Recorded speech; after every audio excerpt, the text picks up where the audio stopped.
Salve, terceira séries! Hoje nós estudaremos a obra Grande Sertão Veredas, de José Guimarães Rosa. Então, é um romance experimental modernista, escrito pelo autor brasileiro João Guimarães Rosa e publicado pela livraria José Olímpio Editora em 1956. Tanto a arte da capa como as ilustrações de Grande Sertão Veredas são de autoria de Poti Lazarotto, pensando inicialmente como uma das novelas do livro Corpo de Baile, lançado nesse mesmo ano, em 1956, cresceu, ganhou autonomia e tornou-se um dos mais importantes livros da literatura brasileira e da literatura lusófona. No mesmo ano, Rosa também lançou as novelas de Corpo de Baile e a quarta edição, Revista de Sagarana. A obra se passa no sertão brasileiro, em área que acredita-se corresponda à parte dos estados da Bahia e de Minas Gerais. Apenas alguns lugares citados no livro são reais, sendo boa parte fruto da imaginação do autor. Entre as localidades descritas no romance, o Liso do Suarão e o Rio São Francisco são as mais importantes. A primeira, por evidenciar as mudanças ocorridas em Riobaldo após o suposto pacto com o demônio. Se passou como se passou. Nem refiro que fosse difícil. Essa vez não podia ser.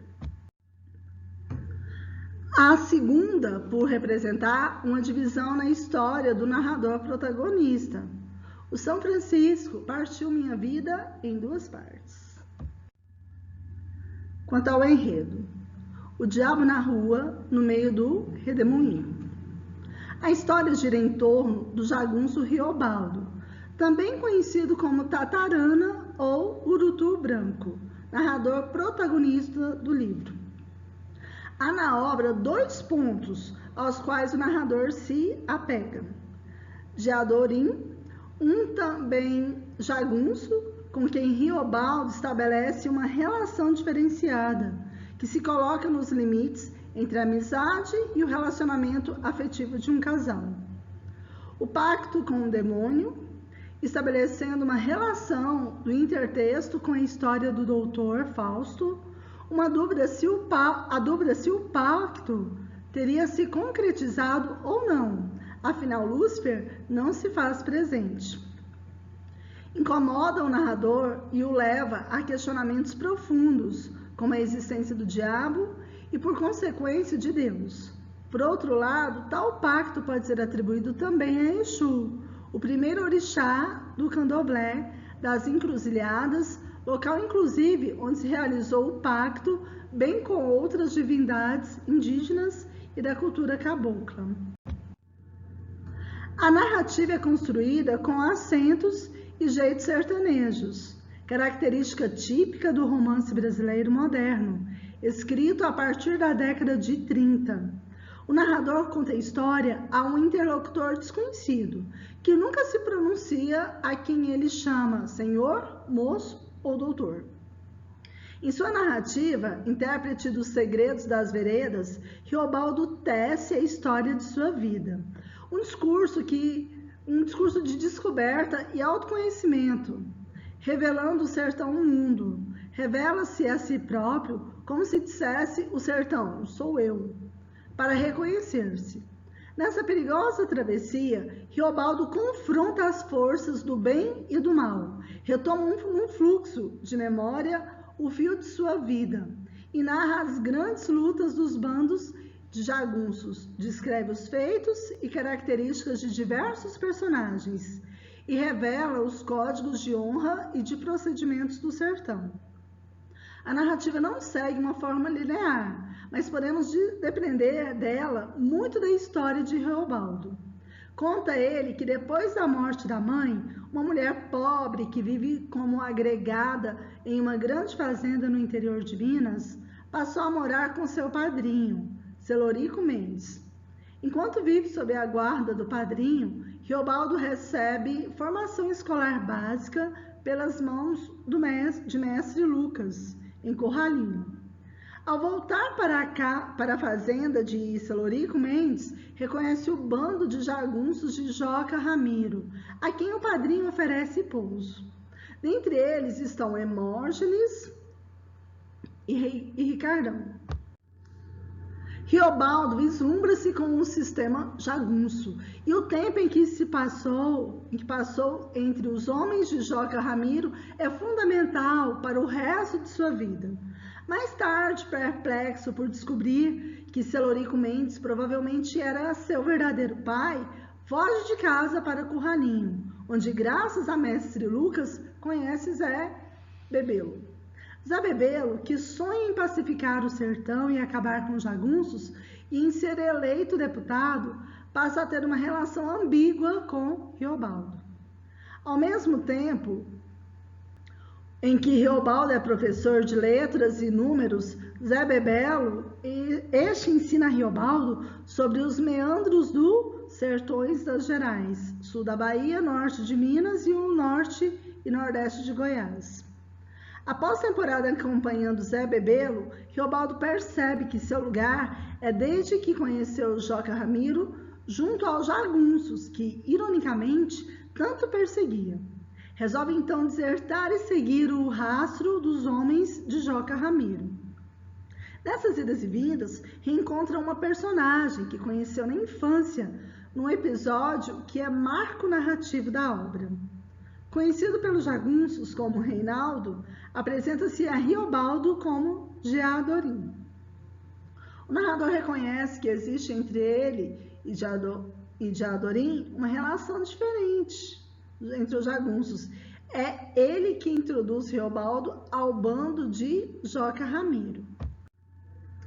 O crítico literário Antônio Cândido, em seu ensaio O Homem dos Avessos, diz que há em Grande Sertão, Veredas, uma espécie de grande princípio geral de reversibilidade, dando-lhe um caráter fluido e uma misteriosa eficácia. Geadorim representa a quintessência deste princípio. Ele é simultaneamente a representação do masculino e do feminino, do celeste e do demoníaco, da certeza e da dúvida. Geadorim era sério, não se fornecia com mulher nenhuma. Destemido, calado, de feições finas e delicadas, impressionava Riobaldo e exercia sobre ele grande fascínio. Mas eu gostava dele, dia, mas gostava. Digo, senhor, como um feitiço? Isso, feito coisa feita. Era ele estar perto de mim e nada me faltava. Era ele fechar a cara e estar tristonho e eu perdia meu sossego. A partir do recrutamento de Riobaldo pelo esquadrão de Joca Ramiro, temos dentro da obra a primeira guerra jagunça. O grupo, encabeçado por Joca Ramiro, Hermógenes e Ricardão, é perseguido por Zé Bebelo e seus homens. Após batalhas e cercos, Riobaldo mantém Zé Bebelo sob a mira de sua arma. E na iminência do disparo, o jagunço inventa a todos que Joca Ramiro queria o adversário vivo para oferecer-lhe julgamento justo.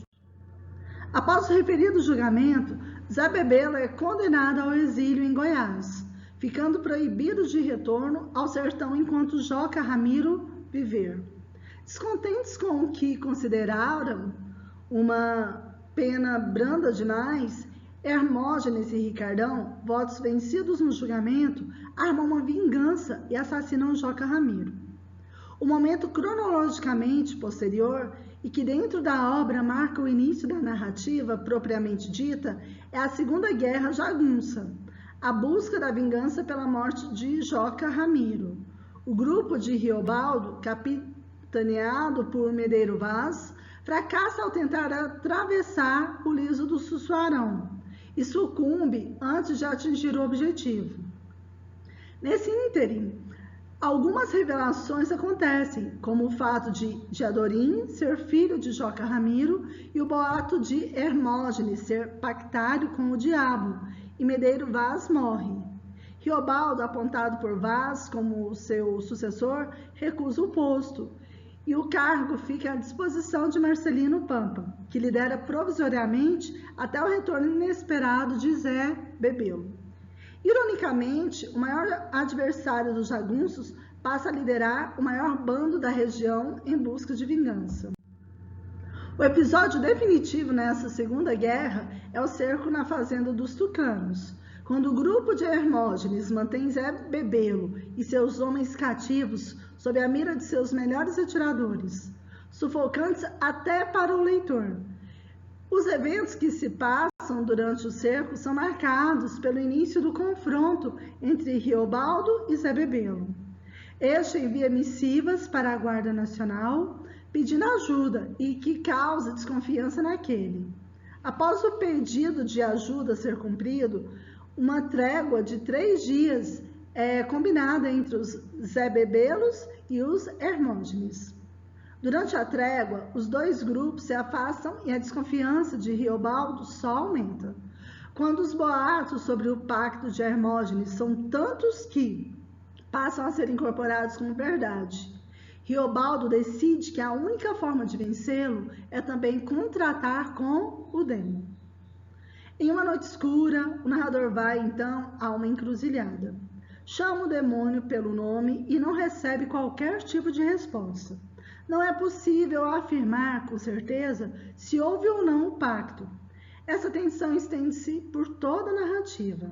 O leitor, contudo, consegue perceber, a partir dessa noite, o comportamento de Riobaldo modifica-se radicalmente.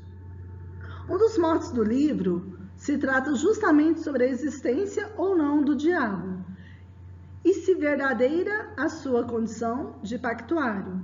Trata-se aí de outra representação do princípio de reversibilidade durante a narrativa. O narrador oscila entre o crer e o não crer, a existência e a inexistência do coisa ruim. Nonada. O diabo não há. É o que eu digo, se for. Existe, é homem humano. O diabo no meio da rua.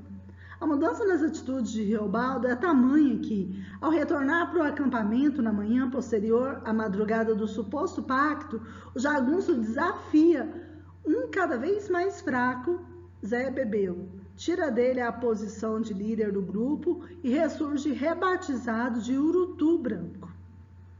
Diadorim tinha como objetivo vingar a morte do pai e consegue, após muitas lutas e andanças. Em sangrento duelo, mata Hermógenes, mas é ferido mortalmente. Após o trágico fim de Diadorim, Riobaldo desiste da vida de jagunço e adota um comportamento de devoção espiritual, orientado pelo compadre Quelemem. Casa-se com Otacília e torna-se proprietário, ao receber 2 fazendas de herança, assumindo assim a condição almejada e definitiva. Os principais personagens da história são Riobaldo, que é o jagunço letrado, protagonista e narrador da história. Conta a sua história à procura de respostas para questionamentos universais, como a existência ou não do diabo. Diadorim, companheiro de lutas de Riobaldo, representa as diversas ambiguidades e paradoxos que se apresentam na obra. É, ao mesmo tempo, personificação do bem e do mal, do feminino e do masculino, da certeza e da dúvida, e assim por diante. Hermógenes, que é o líder do bando de jagunços inimigo. Joca Ramiro, líder dos jagunços, apresenta-se na visão de Riobaldo como magnânimo e distante, personificando o próprio sertão e a união entre os jagunços. Zé Bebelo personifica o chefe, a astúcia, a sobrevivência. Torna-se posteriormente o líder dos jagunços. Medeiro Vaz personifica o respeito e a integração do grupo, a fidelidade e a certeza. Otacília, uma das mulheres amadas por Riobaldo, personifica a pureza, a esposa que espera e reza o amor-sentimento. Nhorinhá, a outra mulher amada por Riobaldo, a prostituta, o prazer carnal, o amor-sexo. Jagunços, companheiros no grande sertão, sujeitos ao próprio destino, personificam a necessidade da luta constante. Compadre Quelemem, a quem Riobaldo conta sua história, ajudando-o nas conclusões finais sobre o destino, sobre o bem e o mal, personifica o próprio Riobaldo velho, experiente, a própria experiência da alma. Temos o histórico. Para a construção de Grande Sertão Veredas, foram realizadas 2 viagens. Em 45, vai ao interior de Minas Gerais, rever as paisagens de sua infância. Em 52, acompanha a condução de uma boiada pelo sertão mineiro. Grande Sertão Veredas foi dedicado por Guimarães a Ara, sua segunda esposa, Araci de Carvalho Guimarães Rosa. Com o lançamento de Grande Sertão Veredas, houve grande impacto no cenário literário brasileiro. O sucesso do livro logo traduziu para diversas línguas. Foi devido especialmente às inovações formais, tornou-se um sucesso comercial e recebeu 3 prêmios nacionais. O Prêmio Machado de Assis, do Instituto Nacional do Livro, em 61, o Prêmio Carmen Dolores Barbosa, de São Paulo, em 57, e o Prêmio Paula Brito, do Rio de Janeiro. A publicação fez com que Guimarães Rosa encabeçasse a lista tríplice, composta por Clarice Lispector e João Cabral de Melo Neto, como os melhores escritores da terceira geração modernista brasileira. Para Renato Pérez, em Grande Sertão Veredas, além da técnica e da linguagem surpreendentes, deve-se destacar o poder de criação do romancista e sua aguda análise dos conflitos psicológicos presentes na história. Adaptações do Grande Sertão Veredas. Adaptações de obras literárias são muito comuns, principalmente para o cinema e TV. O processo de adaptação sempre pode entregar surpresas, principalmente devido às mudanças que são necessárias muitas vezes. Então, nós vemos aqui o pôster do filme Grande Sertão, em 1965, o filme brasileiro lançado em 65 e dirigido pelos irmãos Geraldo e Renato Pereira. Tarcísio Meira e Sebastião Vasconcelos, em Grande Sertão Veredas, em 85, que foi a minissérie brasileira produzida pela emissora de TV Rede Globo. Um pouco sobre o autor Guimarães Rosa. Nessa foto, ele está na Secretaria de Educação e Cultura de Goiás. Ele nasceu no dia 27 de junho de 1908, em Condesburgo, Minas Gerais, e faleceu aos 59 anos, em 19 de novembro de 67, vítima de um ataque cardíaco. Primogênito de Flor Duardo Pinto Rosa e de Francisca Guimarães Rosa. O autor viveu a infância na casa dos avós, em Belo Horizonte. Graduou-se em Medicina pela Universidade de Minas Gerais, em 30, e foi médico capitão da Força Pública do Estado de Minas Gerais. Em 34, tornou-se diplomata concursado e atuou como cônsul na cidade de Hamburgo. Foi também secretário da Embaixada em Bogotá, chefe de gabinete do ministro João Neves de Fontoura, além de primeiro secretário e conselheiro da Embaixada de Paris. Atuou na delegação do Brasil à Conferência da Paz, também em Paris, entre outros cargos. Foi promovido a ministro de primeira classe. Em 62, chefiou o Serviço de Demarcação de Fronteira. Durante a Segunda Grande Guerra, o escritor auxiliou alguns judeus para que conseguissem fugir da Alemanha nazista para o Brasil, enquanto atuava como diplomata. Rosa iniciou a vida literária em 29, com a publicação do conto pela revista O Cruzeiro. Já em 36, recebe seu primeiro prêmio pela Academia Brasileira de Letras, em razão de sua coletânea de versos. Em 46, lançou Sagarana, que lhe garantiria um lugar de respeito no painel da literatura brasileira. No ano de 52, o autor fez uma excursão em Mato Grosso e outras duas ao interior mineiro, onde reuniu grande quantidade de material que se tornaria essencial para a elaboração de seus projetos literários. Grande Sertão Veredas é a sua maior e mais conhecida obra. Ao trabalhar com a metáfora da travessia, Guimarães Rosa utilizou o sertão mineiro como representação do íntimo do ser humano. O sertão é dentro da gente. Trata-se do lugar onde Deus e o diabo, bem e o mal. É também onde o ser se descobre em meio à travessia das veredas da existência. O real não está no início nem no fim. Ele se mostra para a gente no meio da travessia. Não se trata apenas de uma história que é contada. Trata-se das inquietações humanas que são universais. A representação do sertão também está no âmbito da linguagem em que se mistura arcaísmos, maneirismos, logismos e uma boa quantidade de lirismo. E algumas curiosidades. O Museu da Língua Portuguesa em São Paulo realizou uma exposição em 2006 sobre a obra do Salão de Exposições Temporárias com fotos que ilustram o artigo. Em maio de 2002, o Clube do Livro da Noruega, entidade que congrega editores noruegueses, incluiu Grande Sertão Veredas em sua lista dos 100 melhores livros de todos os tempos. Guimarães Rosa é o único brasileiro entre 100 escritores de 54 países.